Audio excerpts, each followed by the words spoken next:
What is up, everybody? Welcome to the fifth part of this tutorial series. In this video I am going to go over Core and a little bit a new home. Maybe Asgore, I don't know yet, we'll see. So let's get straight into it. When you get here, you just walk up, straight up to Core. Then you mash here, because you get a phone call. You can't actually skip phone calls because there are invisible walls. You go left, don't use the elevator, you can't use it. So this is a skip. When your feet are over the third light blue line on the ground, you open your punch card. It's a really easy skip. Then you just move on.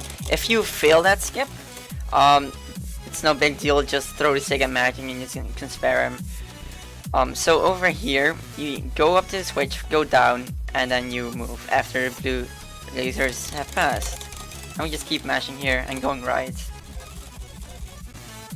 This is a skip as well. If you're new to it, you might want to go up, down, and then press like this. I should have saved here actually. Let's load this up. Can I? Yeah, that worked. Okay. So if you're new to it, you might want to go like this because your set up frame perfectly. But if you can do it on muscle memory, it's fine to do it like this. I actually still use this method. So when you actually have, when you've Text Overflow, when you have done the PCE, you'll get hit there. You have to get hit so the lasers stay in, aren't gonna be reactivated. Don't mash it away because if you do, the lasers get reactivated. Just mash here.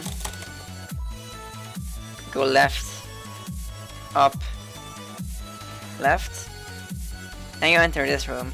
You can Text Overflow this. Actually, that's wrong. You can Text Overflow this. It's not necessary. It saves about maybe 1.5 seconds, and that's only if you get it in one try. So if you're not amazing with Text Flow, don't do it like that. The route I use, the way to solve this puzzle I use is down, left, down, left, down, left, up, left, and Z. So if you are gonna do the Text Overflow here, I'm gonna show you how it works. So when the congratulations disappears, you can move out of the room. If you move out of the room too early, the puzzle just resets. And it's like you never entered the room. Just move back, go right, up, right. And then we get the Sigmatism here, we just flee from that.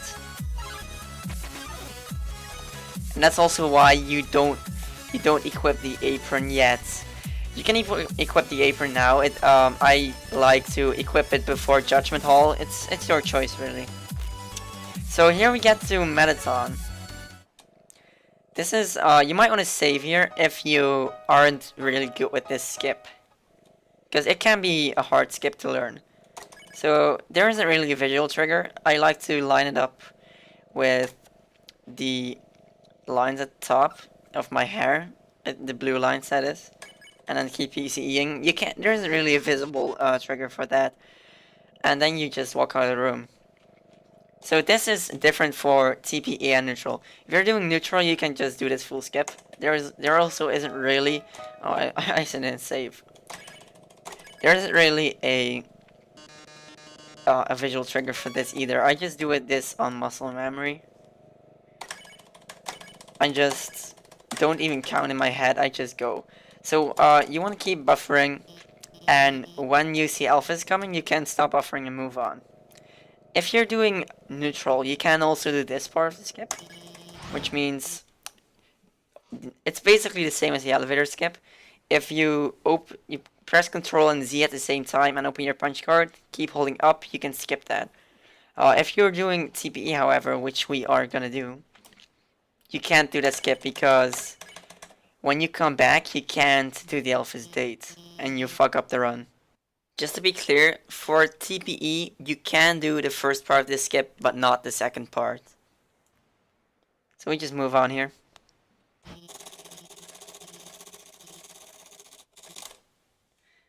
So when you enter this elevator, you do the elevator skip. It's the same as the elevator with all the floors. You can save here because there are tons of wrong warps in New Home. I even still save there. So this is the first wrong warp. You enter the room, you leave it again, and you wrong warp. It's a basic wrong warp. Same for this. You know how it works by now. So you don't have to save here. You can, but it's not necessary. Unless you're doing all the wrong warps, which I'm not. I don't even know how to do all those. So you just get this dialogue. You keep pressing Enter and Z to skip through it. And this is another skip. Let's save here. You text overflow the key. And I wouldn't recommend it if you're not good with text overflow. You only have to do it once, by the way.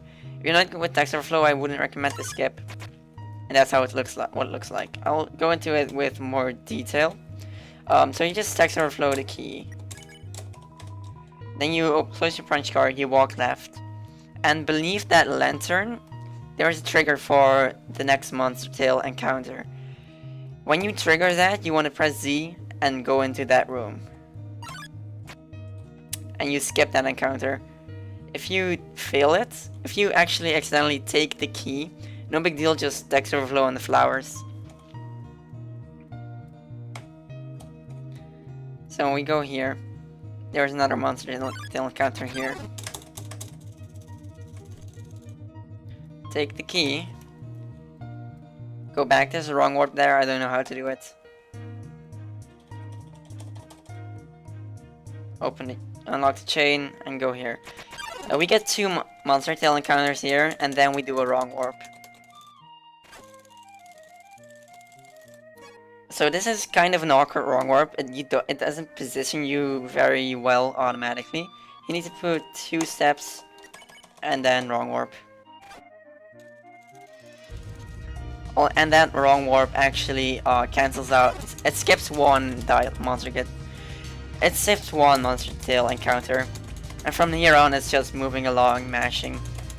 It's the most boring part of the run.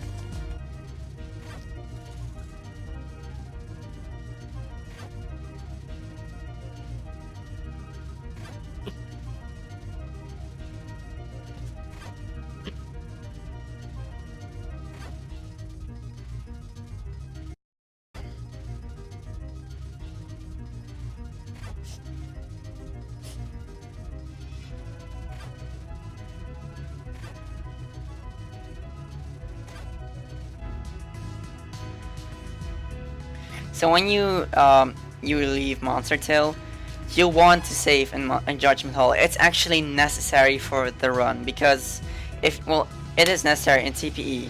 It's not necessary in neutral, but you might want to save there if you're not good at sand skip.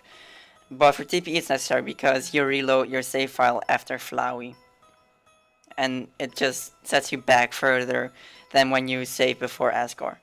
So this is sand skip. When you are, I actually failed it.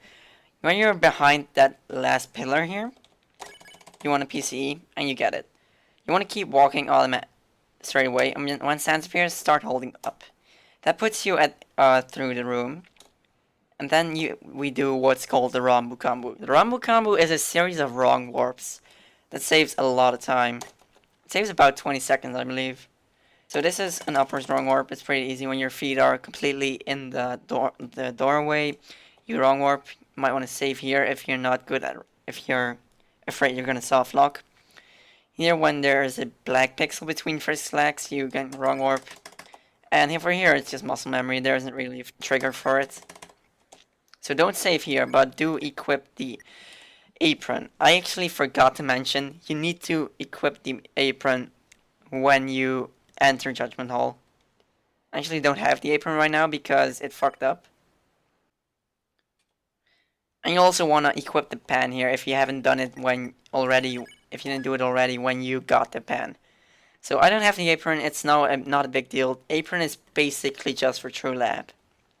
I didn't get the apron because you saw what happened. Debug mode fucked it up and I couldn't overflow to get the apron. But that was it for this video. I hope you enjoyed it. I hope it helped you. Next video is coming up soon as well. But for now, I'm gonna say bye and see you next time.